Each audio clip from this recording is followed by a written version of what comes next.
Hi, welcome back to A is for Addict or Recovering Addict. As they say, it's a strange thing. They say once you're an addict, you're always an addict. The only difference is you in recovery, but you fight those demons and that darkness for your entire life. And I'm testament of that. I know that it's not the easiest thing to do to quit. During my using, I was told so many times it's willpower. Just use your will. If you want to stop, you can stop. For all of those people that believe that and think that and have members struggling with addiction, let me try and make you understand. When they say it is a disease, it really is. It's not bad judgment, a person just deciding I feel like doing this. You can take two separate people, give each one of them a certain drug, and you will see one will use it and just not be interested, and the next person will never be able to stop. It's unfortunately it's a faulty gene that we have, or something within us that keeps us stuck to it. So no matter what happens in our lives and how we know that we should stop, it's just something that we can't do. I know that many of you have struggled with people that are using, and you've tried to help, and a lot of you get to the end of your rope where you just can't anymore and you give up. But I'm asking you, human to human, man to man, man to woman, if you have people like that in your family, don't give up. Don't give up on them, because I know through my use, like I said, 20 years of hard drug use, I always needed somebody. I felt like I didn't, and I behaved like I didn't, but deep inside I needed somebody. 15 out of 20 times being to rehab, I ended up back in Hillbrow, or back with drugs, or back on the street, because I had nowhere to go, and I was accepted there. I was accepted in the worst possible places. I often think that if somebody had given me the opportunity, would it have been that time that I came right? Because I had been given help before, many times people had taken me in, and unfortunately many times I had let them down. It is such a difficult truth, because we want to come clean and we want the help, and yet when the opportunity is there for us to steal or to manipulate or to rob, we often take it. And that's how strong this drug has a hold of us, or a lot of drugs. That is the hold that it has on us. That is the hold that Satan has on our lives at that time. I don't want to make this into a religious video or religious series, but the truth is, my help only came from above. My help only came from God. I tried many times to come clean, and I just couldn't. There's a verse that I know that says, when I'm weak, He is strong. I'll come back to that verse later on in one of the later episodes, but it is such a strong and powerful verse, and a lot of us misunderstand it. And a lot of us don't understand exactly what it's saying. We need to give up.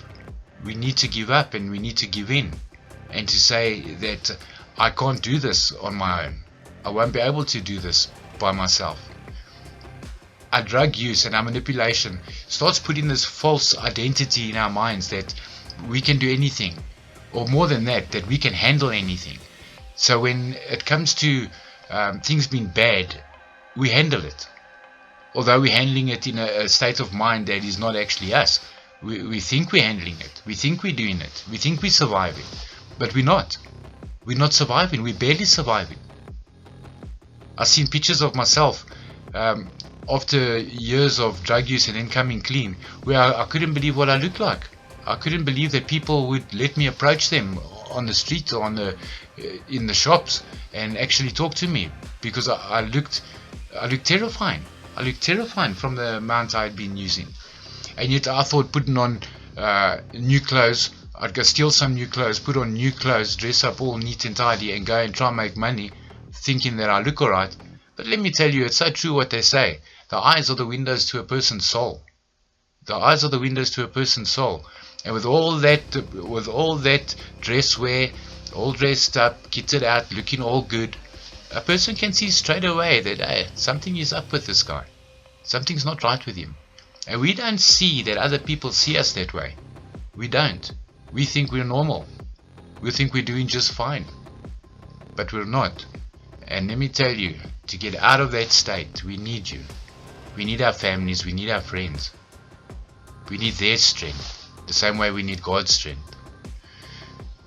Well, anyway, that's not what this video was going to be about, but that's the turn that it took. Yeah, the last video was pretty sad. It was hard to come to terms and hard to face the things that had happened. I'm talking, if you didn't watch it, I'm talking about losing our baby.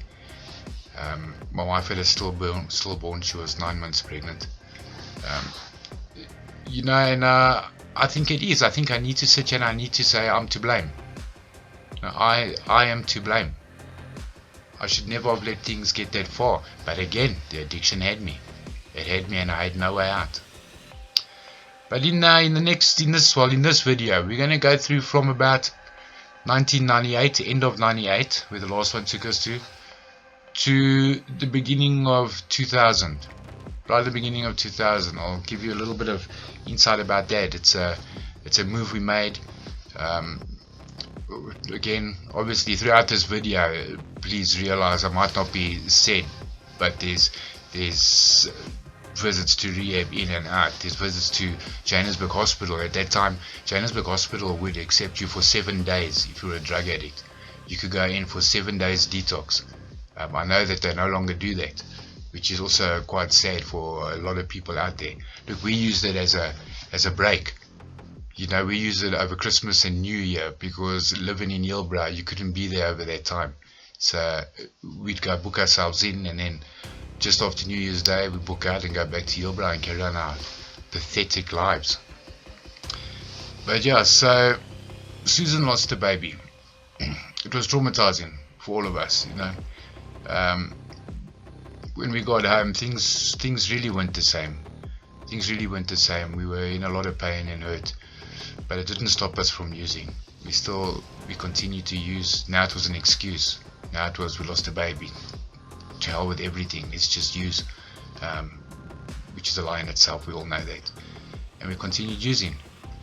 The things got so bad. I mean, Susan wasn't working. I was working again at the time. But things got so bad that eventually we had to move. You know, we thought our only thing we can do is to get out. And I got in touch with a friend of mine, a very good friend at the time. He used to visit me in Hillbrow frequently. He used to know whereabout I am. He used to come and meet me outside. He'd always bring me a pie or bring me something to eat, and always beg me to get off the street. Always beg me to come back with him. Once he even tried to drive away with me. He asked me to get in the car, let's get a pie. Went to get a pie, and he kept on driving. He kept on driving, and he climbed onto the highway, and he kept on driving until I pulled up his handbrake to stop him and get out. And my excuse at the time was, I can't leave Susan. I can't leave her. I used that excuse for so long. I used that excuse. I think I believed it made me look like a good man, that I want to look after my wife, and at the same time it gave me a reason to stay and use. I mean, I became the dirt at the bottom of the garbage pile, man. Susan was up to her usual tricks, excuse the pun. She was working the street once again, and I was relying on her. I was sitting at home in the Nigerian's flat, sitting waiting for her to go out, come back every day with drugs and drugging with her and having a good time. It's nuts. It's nuts. I'm sure even with the reveal of this video and these things that I'm saying, there's going to be a lot of people out there who know me that are not going to be too happy about this. But how do I heal if I don't let things out? How do I heal if I don't share? I carry this hurt. I carry it daily. I carry the regret. I know the things I've done. So yeah, from Hillbrow then, we had to get out. I eventually spoke to Clint and he gave us a place to stay in his caravan. We stayed in his caravan for a while.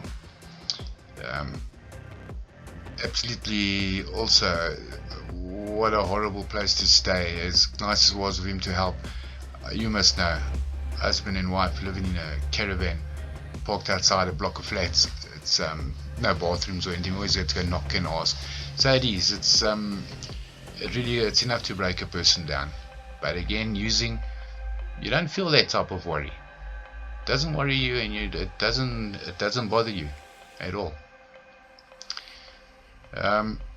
This video seems like it's going to take a while, so I'm going to break it into two. I'll make another video to continue.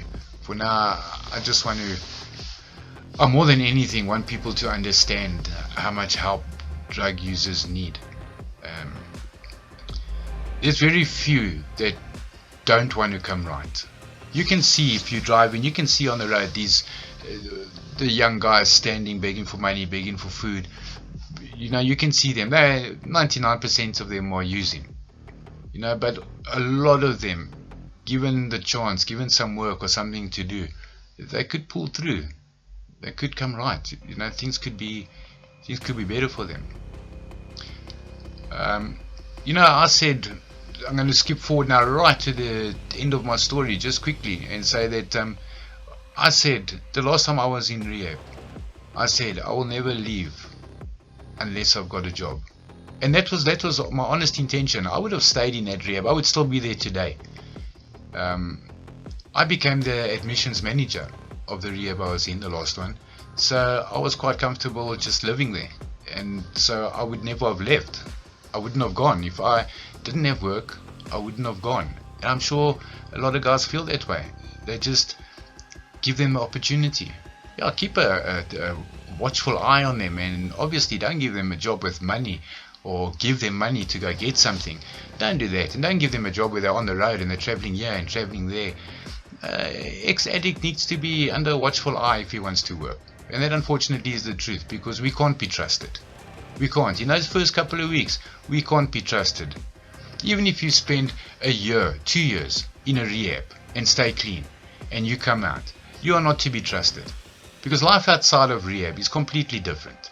It is completely different, and it is too easy to just get whatever you want. So give us a chance, give the addicts a chance, but don't give them free rein. Don't let them believe that they need free rein, and don't let them tell you, I've been clean now for 6 months, I've been clean now for a year, you don't trust me, I don't want a job if you don't want to believe in me. It's all manipulation. We learn how to manipulate. It's one of the things we master when first becoming drug addicts. So people that have been using for 5, 10, 15 or 20 years like me, we become master manipulators. That people can't tell the difference anymore if we're telling the truth or if we're lying. As a matter of fact, we can't even do it. We can't even do it. So yeah, that's a little bit of insight. I don't want this video to get too long. I don't want you to get too bored. But I'll post another one directly after this. And then just thanks for listening, man. It's I've got 2-3 videos out, and this has been such a real help. It's unbelievable how just talking, not even talking face to face with somebody, but knowing that somebody out there will watch this and hear my story. It's such an amazing feeling. It's such a uplifting feeling. And again, I think it's God that whispered in my ear to go ahead and do something like this. We don't always see the big picture. We don't always see what His plan is. But His plans are mighty and His plans are good. So again, thank you. Please subscribe. It does help. I know it's not necessary, but please subscribe and follow, so when the next videos come up, you get notified straight away. Please comment in the section. If you want to know anything or just a word of motivation, drop me a comment. I'll guaranteed I'll get back to you. So thank you once again for listening to my baritone voice that just carries on and on. I really appreciate it. Have a wonderful day. I'll speak to you soon. Cheers.